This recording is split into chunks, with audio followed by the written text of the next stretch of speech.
Good morning, gentlemen. Today my topic is NATO. NATO stands for North Atlantic Treaty Organization. It is a military alliance formed by signing the North Atlantic Treaty, or also known as Washington Treaty, in 1949 among US, Canada and 10 other European nations. So the major question is why the NATO was created. The main reason behind the creation of NATO is to protect the European nations from Soviet Union. To counter it, Soviet Union also formed Warsaw Pact in 1955 with 7 other European nations. Even though the disintegration of Soviet Union in 1991, NATO still continued to exist. Initially, there were 12 members in the NATO, but now there are 32 members, with recent inclusion of Sweden and Finland as 31st and 32nd members respectively.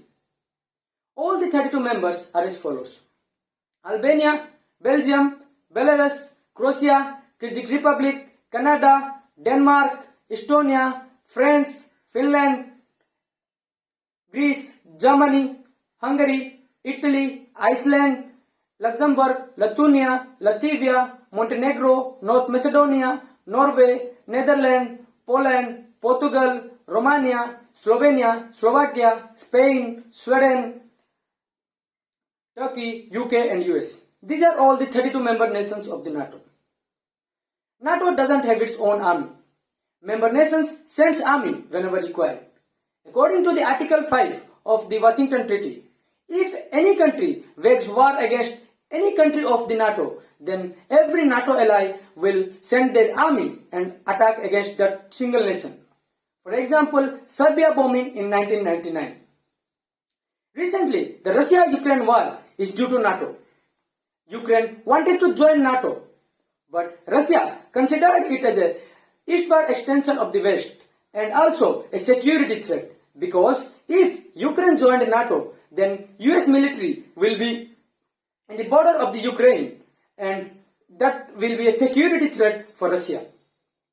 Russia tried to make Ukraine understand not to join NATO, but Ukraine didn't listen. That's why Russia waged war against Ukraine in 2014. At last, I want to say that NATO should not expand its horizon and should continue with its 32-member policy. Because if they will expand, then Russia will even get further and it may lead to the World War III. And at last, I want to say that India should also increase talks with NATO, as we have a very good relationship with European Union as well as US. By this, I conclude my speech. Thank you.